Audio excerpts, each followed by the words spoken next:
Hello everybody and welcome back to another Marvel Crisis Protocol reveal breakdown. Another day in a row here. I shouldn't be surprised at this point, but yeah, here we have Echo and Tigra revealed. Really excited, obviously, as an Avengers player. Definitely looking forward to Tigra, and I'm really curious to see what they're going to be doing with Echo here. So yeah, let's go ahead and jump into things here. All right, so it looks like first up is Echo here. We have Maya. She's coming in as a 3 threat with 3/3/3 defenses and a 5 stamina pool, so nothing too crazy there. A long move and a size 2. I have to imagine she'll have some sort of martial artist or something on here as well, but we'll see what she's got. So first things first, she's got Studied Strike. This is going to be a range 2 4 dice physical attack. After the attack is resolved, she's going to gain 1 power, and if this character has already attacked the defender this turn, add 3 dice to the attack roll. All right, so we got the double tap hitting for 7.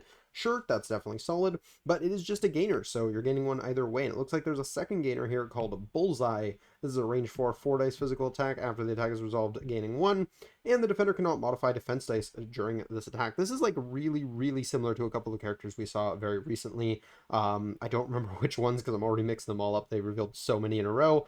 But the can't modify ranged attack, and then the double tap for the extra dice. Definitely seeing some familiar beats here. And then we have I Know Your Moves Better Than You. Range 2, 6 dice physical attack for 3 power. This is going to be her spender. The defender does not add crit results in its defense roll to its total successes and cannot add additional dice to its defense roll from crits. Cool, so turn off their crits on defense, and after the die is resolved, this character may advance medium. Yeah, that seems fine. The advance is really nice, consistent, guaranteed movement, and then, yeah, you get a few extra dice in there and turn off their crits, so yeah, that seems like a solid spender there. And then we got the Charge. This is a 2 cost, and yeah, Charge. You get to move and then attack. Those are good, turns out. So yeah, definitely a solid ability. We got Death Dancer. While attacking during the Modify Dice step, this character may change one of its attack dice to a hit for each crit in the opposing defense roll. Ooh, okay. Interesting. Oh, and then that gets really interesting during with the I Know Your Moves Better Than You. So if they roll crits, you get to basically cancel them out with your own hits. And then while defending during the modified dice step, this character may change one of its defense dice to a block for each crit in the attack roll. Oh, that's really cool. Okay, that's a cool piece of defensive tech. Definitely a fan of that. Then we also have On the Prowl. While this character is within range 1 of a terrain feature of size 2 or more, this character gains the Stealth superpower. Alrighty, so yeah, Stealth while you're close to terrain. That's solid. Obviously not as good as just blanket stealth, but still pretty good.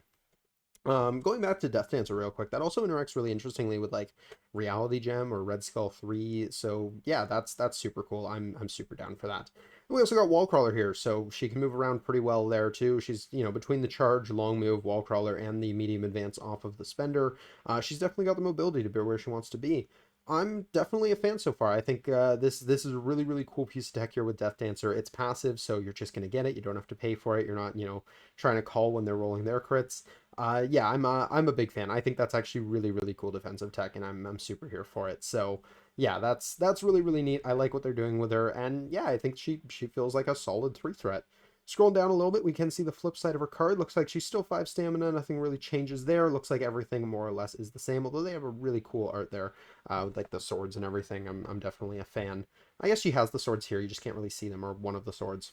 So yeah, no, definitely a fan. This is a really cool character. I definitely one of those types of defensive tech that I'm like, I'm not sure, because sometimes that's just going to do nothing for you, but then other times I think it's going to be huge. It basically negates their crits, but they still get to explode them, unless you already rolled perfect, and that is really good. So yeah, no notes. That's really good. She also has a card, it looks like Parts of a Whole. Unaffiliated reactive. During the power phase, Echo and Daredevil may spend 1 power each to play this card. Cool, we got a team up card with Daredevil. This round, Echo gains the following superpower. Radar Sense. Okay, she gets to count blanks. That's going to make her actually really obnoxious for a round. Okay. Yeah, counting blanks with that defensive tech is going to be really good. Almost too good. I feel like at that point you're going to be just maxing out your dice, and the tech will barely matter fairly often, but when it does matter, it's going to be a huge deal. So yeah, that's great. And then this round, Daredevil gains the following superpower On the Prowl. Oh, so he gets the stealth while within range 1 of terrain features, right? Because original Daredevil doesn't have stealth, does he? I always think that he should, but I'm pretty sure he doesn't. So yeah, I mean, he definitely appreciates that. That's something, honestly, he should probably just have on his card. I think this card is better for Echo than it is for Daredevil, but it's a solid card all around, I think. All right, we scroll down slightly more and we're getting to Tigra. Now, I'll be honest, I know next to nothing about this character, but I'm so excited for them because they're an Avenger and Avengers are cool. They're also going to be a Defender, and Defenders are also cool. So let's see what she's all about here. She's coming in as a 4 threat with 4/3/4 defenses. She's got 6 stamina, size 2, and another long mover. So this box is definitely a fast moving box. I don't remember if Ronan was long or medium, but he also had plenty of movement tricks to get around. So I think he was medium with a range 3 place. So this box is going to be moving fast. She's got Feline Slash. This is a range 3 5 dice builder, gaining power based on the damage dealt. It's got a Wild Pierce on it here, so a little bit of extra damage there, and Wild Hit Hex after the dice resolve, giving out the Hex condition. Yeah, I mean, Hex is a solid condition, so that's nice, and I don't think there's a crazy amount, at least on the Avengers side, that give it out. Defenders have a few more when you get in some of the more Mystic Defenders, but either way, definitely solid. She also has Sorry No Autographs for a spender here. This is a 3 cost 7 dice range 3 physical spender, all physical here. After this attack is resolved, place this character within range 3 of itself. Cool, again, lots of mobility here. With a Wild Stagger, after this attack is resolved, the defender gains Stagger. Yeah, that's pretty solid. I mean, it only being on a wild doesn't mean it's not the most consistent thing in the world, but that place 3 is going to be really, really nice. And this is only a 3 cost spender, so you'll probably be able to do it fairly frequently if you want. Next, we have Ambush Predator. This is a 3 cost. Throw this character medium. Suffer damage if you collide with things. If you begin the throw overlapping a terrain feature with a size larger than itself and ends the throw no longer overlapping it, so you throw yourself off of something, this character counts as size 3 when determining collision damage. The super can be used only once per turn. Oh, that's really cool. So, size larger than yourself, so you can't do it off a car because she is a size 2. But if you do it off of like a small building or something like that, you get to count as a size 3, and that's actually really, really good. So yeah, definitely a fan. Next, we have Mess with the Cat, and you get the claws. After an attack targeting this character is resolved, if the attacker is within 3, this character may use this superpower. Roll 4 dice, and the attacker suffers 1 damage for each crit and wild. This is your standard Counter-Strike. We've seen this before. And yeah, it's fine. It's a decent deterrent if your opponent's on low health. Most of the time, it's probably not going to stop them from wanting to attack you, but it is there, and it can do a little bit of extra damage. So, not bad. We also have Empathetic Aura. Other allied characters within range 2 may reroll 1 die in their defense rolls. Okay, that's interesting. That's specifically defense. Obviously, we have some very similar abilities for attack and defense, but this one's just defense, but also, very importantly, a different name. So stacking this with the in-affiliation Namor or Zemo or anything like that, those are all going to stack with this ability, giving you potentially lots of rerolls on defense. So yeah, that's a really, really solid ability, especially for a character who seems like they kind of want to be in the fight. Then we have On the Prowl. This is the same thing that Echo had, it looks like. While the character is within 1 of a terrain feature size 2 or more, you're going to gain Stealth. Definitely nice to have. And then Superior Agility. Enemy characters cannot reroll or modify attack dice when targeting this character with attacks. That's definitely going to be nice for survivability. We're seeing more and more characters with lots of offensive rerolls, so that's definitely going to help keep her around a little bit more, especially since she doesn't have a crazy amount as far as defensive tech goes other than her own little aura there, and of course Stealth. So yeah, being able to turn off enemy rerolls against her, definitely something that's going to be really helpful for her.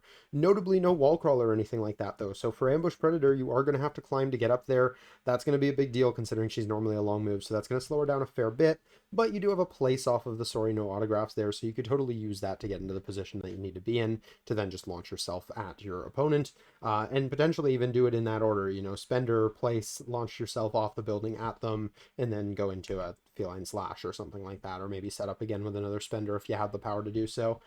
So yeah, definitely seems like some interesting play patterns there, and you're gonna really have to think about where you're positioning this model to take the most advantage out of that. So yeah, that seems really solid all around. We'll scroll down slightly, and we're going to take a look at the flip side here. We're still looking at 6 stamina. I think everything else pretty much stays the same here. So yeah, no real changes here. That's something I've noticed with the releases this week. A couple of them changed 1 or 2 health, but no actual changes on the flip sides, which, it's always nice when we do see that stuff, but it doesn't have to be there for every character.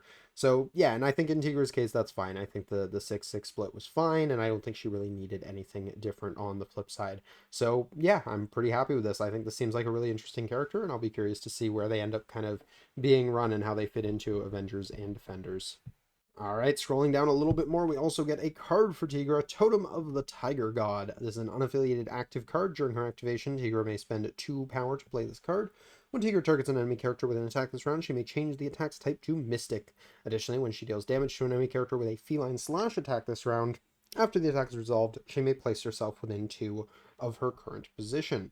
Yeah, so you get more movement, more ways to set up that pounce there, and you know, just being able to use the Mystic type if you're against a physically defensive team is definitely nice.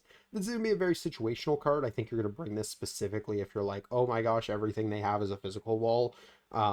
You can use this card to make her more effective for a round, but at that point, I don't know if you're actually bringing her, so you probably want to have a pretty specific game plan if you're using this card. But still, flavor-wise, it seems pretty cool, and it definitely works well with her pounce, so there's some extra things from that there too. And that is the end of the document. And as far as I'm aware, that's probably the end of the reveals for this week, because I think they've revealed everything that's coming soon. So yeah, this is definitely some exciting stuff. I mean, both of these characters are looking pretty cool. I'm really, really liking what they did with Echo. I think Death Dancer is super cool.